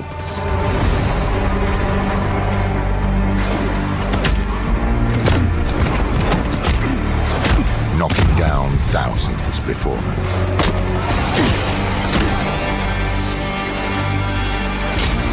Braving the path to glory.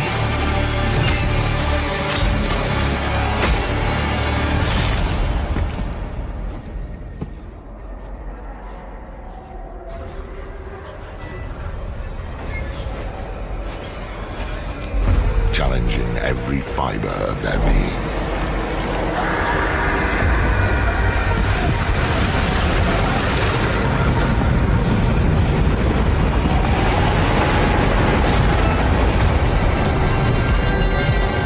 While two emerged undefeated.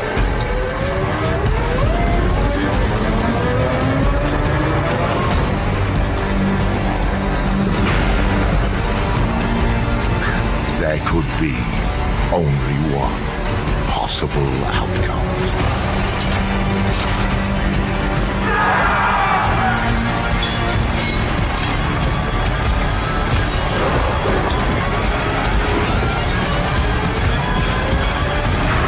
For one to wield the power to rule them all.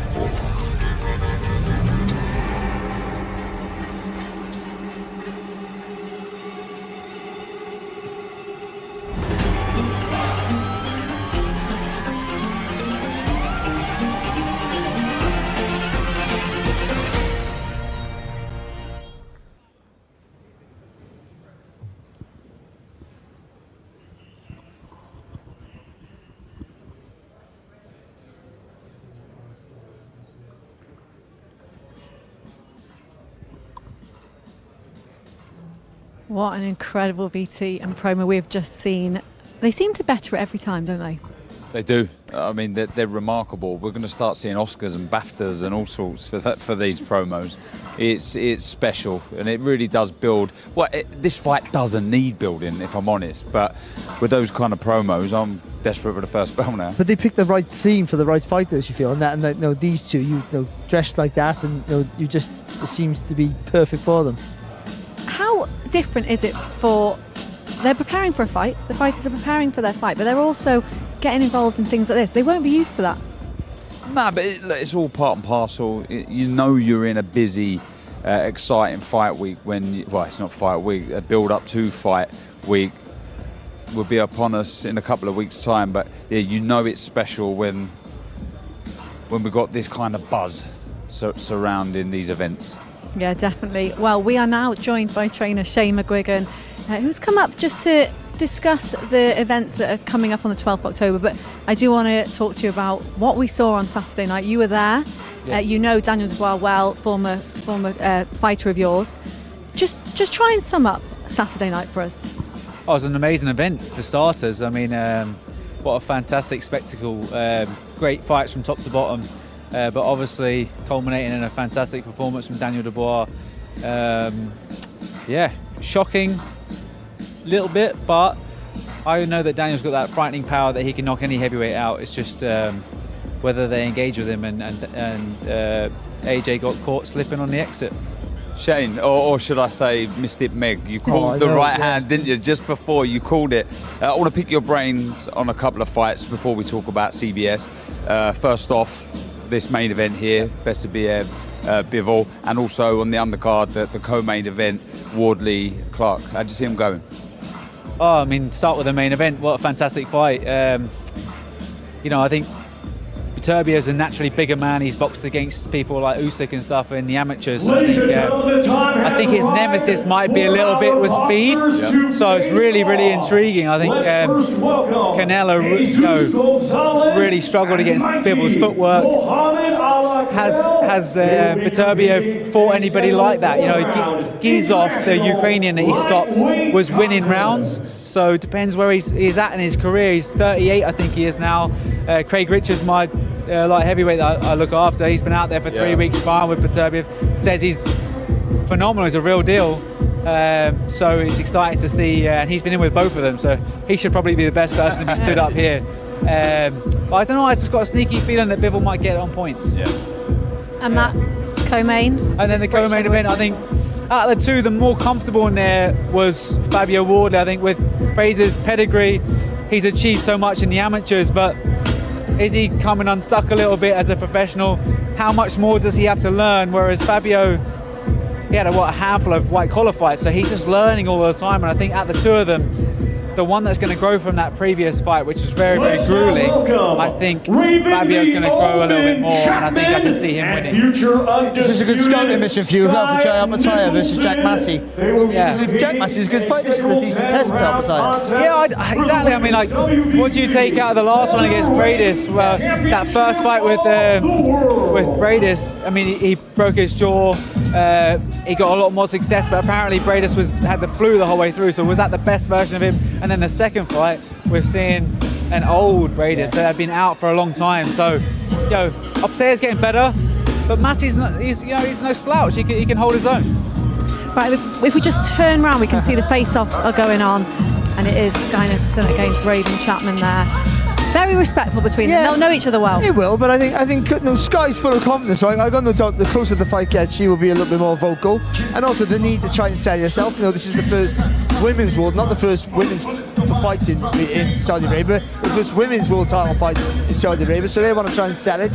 But I think stylistically, this is a really good matchup.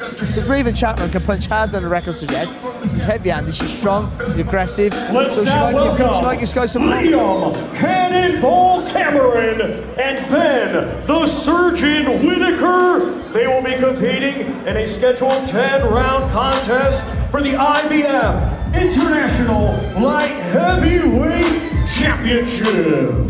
This one is two very, very different personalities, to say the least. Say that again? Two very different personalities here. Oh yeah, massively so. Yeah, I mean, Liam Cameron's obviously, he's coming up a long layoff. He was banned from the sport for a while, but had a great fight against Lyndon Arthur, pushed him reasonably close. It's a massive step up for Ben Whittaker, but at the same time, there's skills and levels to this game, and I think he's tailor-made for Ben Whittaker. Ben Whittaker's a phenomenal fighter. He's got unbelievable attributes, and I think when he goes up and he's in against guys that really come and have a go, that's when you're going to see the best of him. I think this is going to be a start of that real momentum going forward. Yeah, Liam Cameron, incredible backstory. It really is. Really suffered during that layoff, drink and drugs, and he's rebuilt and he's come back. Tremendous story. But Ben Whittaker, he's got the world at his feet with the talent that he possesses and the flair, the confidence, almost arrogance, if you like. Huge following, huge talent, and a very good future ahead of him. Let's welcome Jack One Smack Massey and Jai Opetaia. They will be competing in a scheduled 12-round contest for the IBF Cruiserweight Championship of the World. And Shane, we do have to bring you in for this one. Obviously, we know Chris Billam-Smith is fighting November the 16th, but eyes on the winner of this one? Oh, definitely. That's what this whole sport's about, is to try and win as many belts as you can on the biggest stage. I mean, it's just going to set it up even more. Massey's come off a fantastic win against Isaac Chamberlain. Didn't do what Chris Billam-Smith did to Isaac Chamberlain, mind you, on 4 or 5 weeks' notice, but he's a decent fighter. And he's tough enough. So look at what he did against Joseph Barker. He's tough enough to go the distance, tough enough to take them shots over the top. So I'm interested in this one. I think I'm not sold on the hype with Opetaia. I think he's got great feet, he's got great punch selection, but he looks for a lot of space, and it's just whether Jack Massey can close that gap and force him to work at a different range. But all eyes on this for us, for sure. I sort of agree with Shane there, because I think Opetaia, the braid is pretty much fantastic. Welcome, but I don't think Szeremeta Massey can make things through the arm. So I think your win is going to really work for it. 12-round contest for the vacant IBO Middleweight Championship of the World. Chris Eubank Jr. returning to the ring. We haven't seen him in a little while since that fantastic win against Liam Smith. No.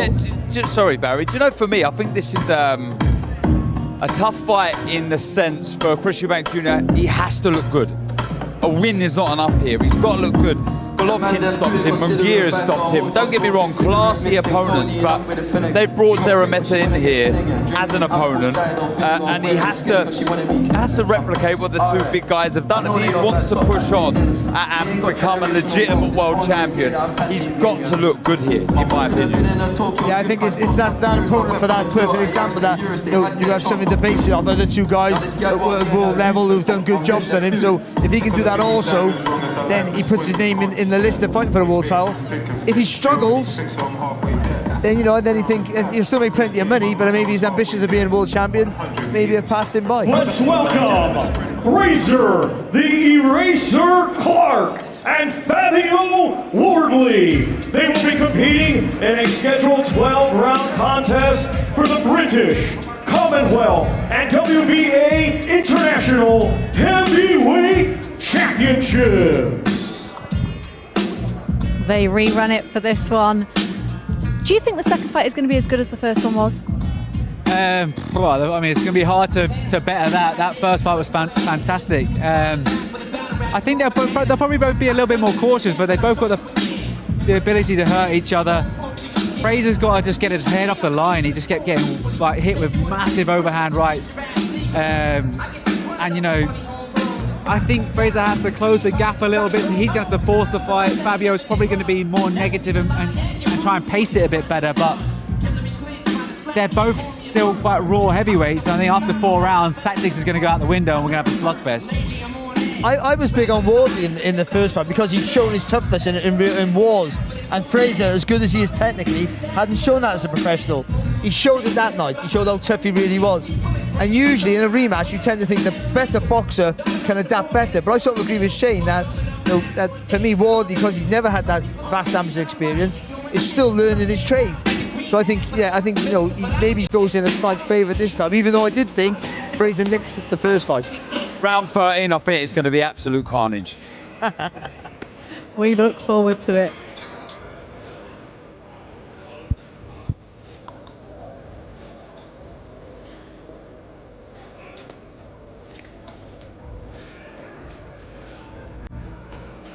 It is an absolutely stacked undercard. I mean, it gets you excited. We're still a couple of weeks away, but it gets you excited, doesn't it?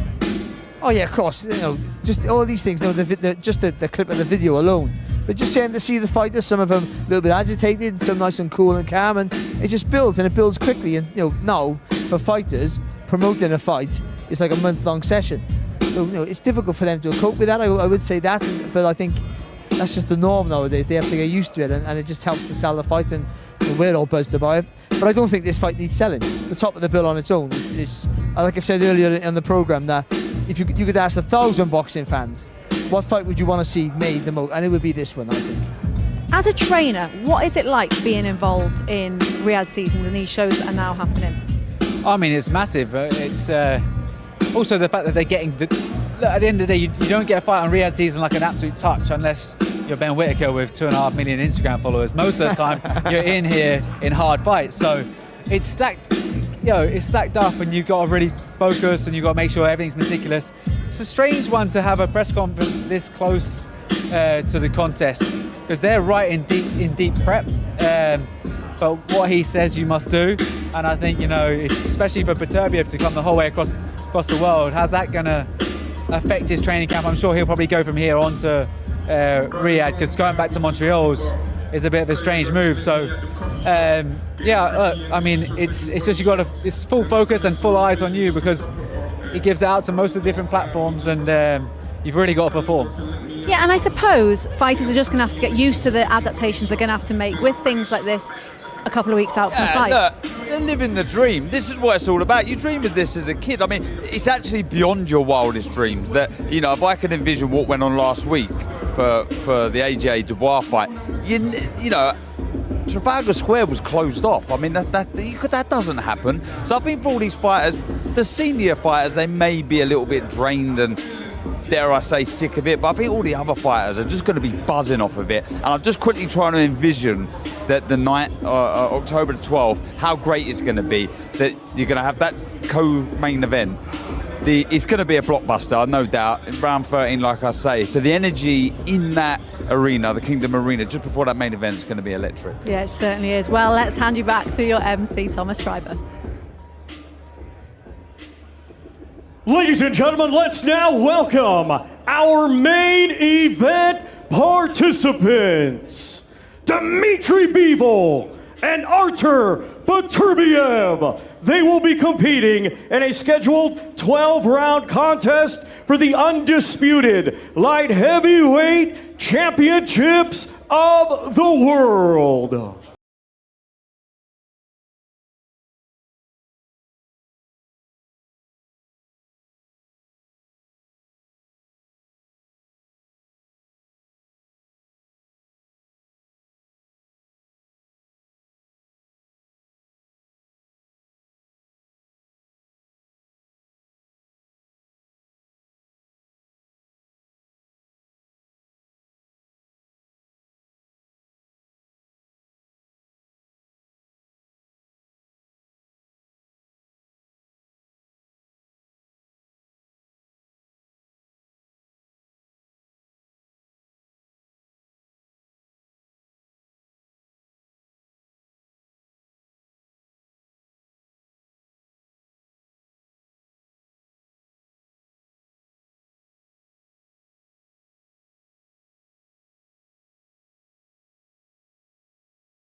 whole card now is coming up onto the stage. All the belts that are on the line that night. Stack card, so much on the line, so much to enjoy, bit of everything. You're going to have skill, guts, fireworks, blood, everything. Everything is going to be witnessed on October 12th. A special night for boxing. And also, I know you got a real technician in Bivol, but he's tough, and he's shown that against Canelo, how tough he is to ride through storms and come back. And Beterbiev has one thing on his mind, doesn't he? Destruction, but with intelligence.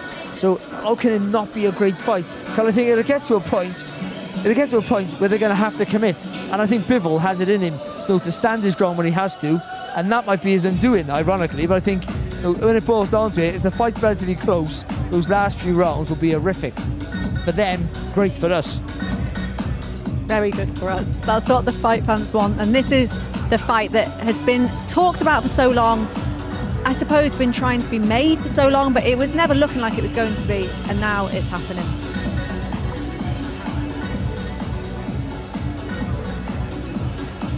The one thing I do notice from this picture is all the promoters that are involved. Did you actually ever think that we would see something like that? Do you know what? Aside from the working relationship, what I loved about hearing them today is the passion that they have, especially after a mammoth weekend last week, huge event, but the passion's still there, the ambition, the hunger, just to keep pushing on. Because what it is, they're all fans of this great sport, and they understand the benefits that putting on shows like this, big shows, meaningful shows, will do for the future of this sport, because that's so important. They're passionate about this, and I love to hear it. But as long as you've been in this sport, we've know some of us been in longer than others, we've all our lives, of course, you've been doing it a very long time now. But it's like, you go to big events, you think, oh, they can't get no better than this. You get super excited. When you're younger, I'm a lot older than you two. But even now, after Saturday, I was like a 15-year-old kid, bouncing around like a lunatic. I could not sleep. And Frank Warren was the same, I bet you. And so was Eddie Hearn. However big event you do, there's always something else that tops it. You think, can that ever get any better? And it continues too. So, it's just, the buzz is there all the time. So after even though it was a long week and a draining couple of months for those guys, because it's more than just a week, it was so good Saturday that you bounce into this week looking, you can't wait now for October the 12th. Yeah, definitely. Right, we're just going to be joined by a guest. He's just getting his belts on, making sure they're in vision and getting his microphone. Come in. Plenty of bling. Fabio Wardley with the belts. Just finished the press conference. How did you find that one? Do you know that one? Go on, boy. You stick it on. A little bit below my level. Did you ever win that one? Below my level. No. To be fair, yeah. All right, give it back in. How did you find that one, Fabio? Yeah, it was fun. It was, look, Saudi Riyadh season, they know how to do it big. Like, even just turning up, looking at all the lights, all the screens with everything, they always know how to put on a spectacle. So, yeah, it was good to be a part of, and I'm like, fight week, when you get there, it's just going to be 10 times bigger as well. Look, you know each other really well now, 12 rounds shared with each other. I know you're going to be working on other stuff, different bits and pieces, but I can't see anything but another war. It's not going to be. It's not going to be. You believe it's going to be a war, it's not going to be a war. I'm going to make it a war. You're going to make it a war. And a war suits you. And of course it does. It's my favourite thing to do. I didn't get into boxing just to touch and little dance around, and I want to have a war, I want to have a tear up. I want to have fights that people, like my last one, that look back on and people care about and go like, Jesus, do you remember where you were for that fight? And to be honest, look, I've looked back at the fight, and there were some mistakes made, and that's fine, that's not a problem. There's a few things I need to tie up. But overall, the pressure, the work, a lot of those areas work. So we just keep going with that. We're just looking at pressure, a bit of work. But also, Fabio, the way you fight to drag someone into a war, you've got to make a mistake to take a risk. You've got to take a risk, haven't you? So there's going to be mistakes made. Yeah. Were you shocked? Because I pictured to win the fight only because I thought you drag into a war, and as technically good as Fraser is, and he is very, very good, he hadn't shown that. Were you surprised that how tough he was? Yeah, look, I've said this to him as well. I said it to him in the bits where gloves are off and the other bits we've done. I said, look, you gave my respect. Because going into that, I said to him, I don't think you got the heart. I think you're soft. I think once it starts getting deep and a bit uncomfortable, I think you're going to just give up, capitulate, just sack it off. But he didn't. He stayed in there for 12 rounds with me, so credit to him. But it doesn't negate the fact that I hurt him loads in that fight. I damaged him loads. I obviously put him down as well. So I know I can do that. The other bit I just need to just tighten up on a little bit is just the clinical bit of finishing him up. Yeah, rushing in. On the flip side, Fraser Clarke, do you believe he'll want to do the opposite to what you've said? Do you think he'll try and box as opposed to have a dogfight with you? Yeah, 1,000%, because that's his game, isn't it? He comes from that GB squad, that ABA school of boxing, nice and clean, at range, and he'll think, look, the jab worked well for him last time, so he'll want to try and get that off again, which makes sense, I get it, but it's my job to drag him into a war again, which I did easily last time, so I'll get him back there again. Just going back on that night, it was one of the best nights I've been to. I gotta be honest. It was on a Sunday of all nights. It was brilliant. Thank you. What was that like for you? When you after the fight? No, when you went back and watched it, it was the atmosphere. The was next immense. day, yeah, it weren't very nice. I mean, no one wants to be in a great fight when they're in it. But I mean, afterwards you go, I just did that. No, yeah, that's what it was. Honestly, I sat in my changing room for a bit and I thought, you know what? You've just been part of something special, something that will be remembered. Oh yeah. Something that people will talk about and go, oh, like a bit like even when it happened, people were saying it was fight of the year contender, one of the best fights for a British title there's ever been, things like that. And they're the things that make me proud. Look, as boxers, we want to win. We want to win world titles. We want all the accolades. But I just want the average man in the street to walk up to me and go, mate, your last fight, Christ, that was like so good. I can't believe it. It was great. I watched it with my mates. We was all up and down. That's the bit to me that goes like, yeah, you know what? You've done a bit. You've made your mark. Quite like this sport. I love it, mate. I absolutely love it. I almost never went. I was going to watch it on TV. I was so glad. It was honestly, the atmosphere was unbelievable. It was. I got to say, you and Fraser. It was a pleasure to be at. Upper Town, that's what it was. It was one of the best. Town boys. What's that? Upper Town. It was the town. All the town fellas turned up, made the noise. But they did. But it was one of the best heavyweight fights that I've seen. Thank you, mate. So this time round, how different is it going to go? Not too different. Not for me. Look, I've looked at the fight. I've looked the fight back many a times, and I've seen areas that I made some mistakes. But I saw a lot of success with the things I did. So for me, it's ding ding, gloves up, walk forward, throw some bombs, let's get stuck in again. And see what he does with that. If he wants to try and box and move, I'll hunt him around the whole ring all night if he likes. I've already proven I can do it, sorry. So it's going to be the same again for me. There's not much to change. The biggest thing for me is that when I have him hurt and things like that, just be a little bit more clinical about the finish. Think about it, don't rush it, don't smother my own work, and I'll get rid of him. Does it go the 12 rounds? No. Do you think he'd be bolstered? I know sometimes when you're in a war, some fighters go, I don't want to do that again. Or some fighters know they can do it. Now he knows he can do it. Do you think he'd be bolstered by it, or do you think he'd be dreading it? You've done your career about honestly, having a fight that way. I think he'll be dreading it. Because if you look at the end of that fight, when that last bell went, where did he go? He sat on the rope and basically almost fell through and was a goner. So to be ringside, to be fair. So I don't think he's gonna, like he said there, like he's gonna want to box and move it. I don't think he wants to be in that situation again. I don't think he wants to be anywhere near that type of a war again. So my job on the night is to drag him back there. Final prediction. Fabio Wardley KO. I'll probably give him 8 rounds. Well, Fabio, thank you. Best of luck for October 12th. Thank you for joining us. We'll let you go on. You've probably got more Cheers, media duties to be getting on with. Oh, it's going to be so good. Of course it is. I just don't know how it can't be. That's a bit of confidence. And do you know what, though? Asking him the questions, he's got that 12 rounds banked now, and you can see, I think he takes confidence away from it. You don't know if you've got that heart, that will to win, that desire until you put yourself in that kind of situation. And he's passed with flying colours, as has Fraser. So I just think they take a lot of confidence from that 12 rounds into this one. Yeah, they definitely do. I mean, he says it's going to be the same kind of fight, just a different result. Yeah, maybe, but I wouldn't say when he was here. I picked him big to win, but I actually thought Fraser just nicked it. Not enough to say the draw wasn't the right result. It was close enough to go either way. So maybe it was fair. But I mean, it was I think it will be the same fight.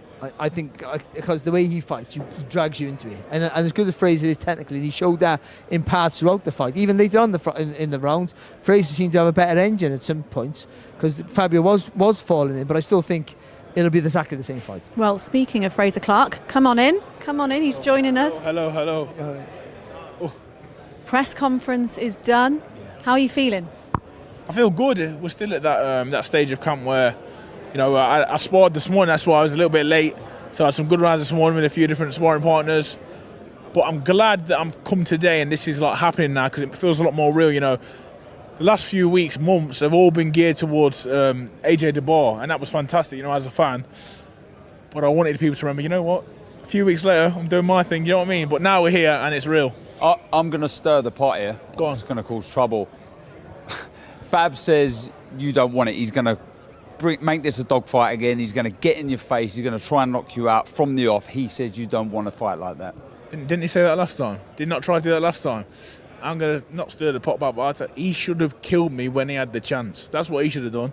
He spoke earlier about having me on the floor, but guess what? He let me get up. He let me finish the fight. He let me go on to win the fight, really, I think, personally. And yeah, he's going to regret the day he didn't pin me to the floor. And just, I know you're not going to go into tactics too much, but is it a case of you trying to be a bit more disciplined this time, stick to your boxing, or are you going to mix fire with fire? I think it's one of them fights where if you think you're going to be able to box for the whole 12 rounds and it's going to go like a dance routine, we're seeing on the weekend it doesn't go like that. Boxing is a reactive sport.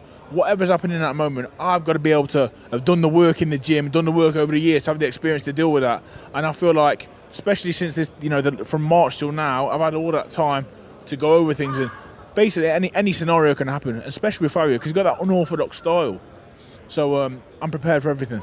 Are you more confident now because before that fight you've never been in a war as a professional, so you don't know how you're going to react? Now you know what it's like to be knocked down. You got up, you did the right things, and you also showed a good engine. There was questions on that because you hadn't shown that in the past.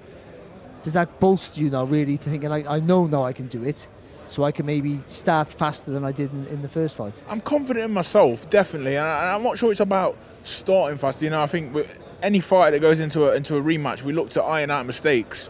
But the reality is, in a fight, things just happen. You have to expect the unexpected. But the confidence in myself and the way that I've grew as a fighter, like I said, them 12 rounds with Fabio have done probably the best thing that could have happened to me in my pro career so far. And like I say, after the weekend, do you know what? AJ's my guy. I'm gutted for him, but that result has shown me so much. This division, you start from the first second of the first round.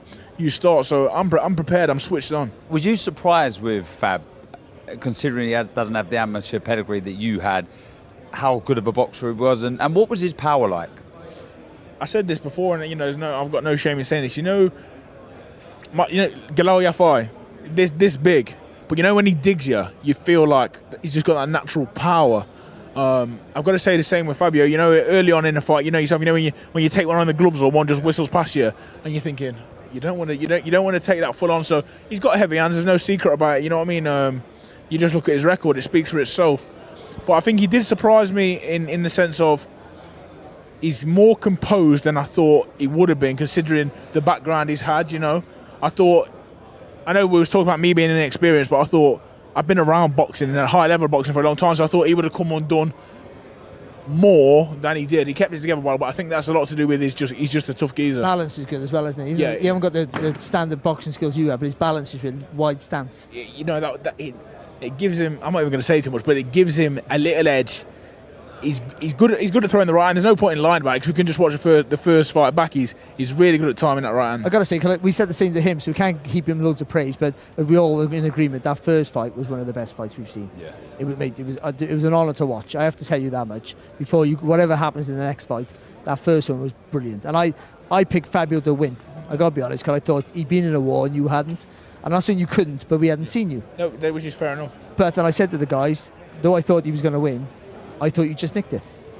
It was close. I think you're going either way, but I thought you did enough to win it at the end. I thought it was a really close fight, so I didn't argue about it. But I think you show, for me, you showed that you can, not just with the skills, you can dig in later in the fight as well, by the way, where you did dig in.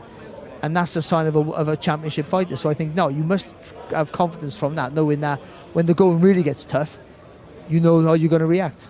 Listen, like I say, I've been in boxing at different stages for a long time. If I'm honest, that was my first professional fight in terms of actual fight. You know, like, we had the Marius Watt 10 rounds, which Fabio loves to say that I laboured through, which I won every round, and there was nothing coming back at me. It was all boring. Like I say, you know, I'm one of them people that every experience I have, I take lessons from it. Thank you, Fabio. You gave me the best lesson ever, and you will see them lessons come October 12th. Okay, well, let's get a prediction then. How does it go? I knock him out. I knock him out this time. Me that can't punch, knock him out. Okay. Head or body. And what about a prediction for the main event on that night? Oh. Put you on the spot. Come on. I mean, I'm just going to tell you as a boxing lover of the sport, this is no easy to pick a winner in this fight. Is almost impossible. No sitting on the fence. We're putting you on the spot. There's Come on. There's no right or wrong answer for this fight like this. Beterbiev. Oh, I mean, is that 2-1? I think we've got now. Beterbiev. I'm not even going to. Listen,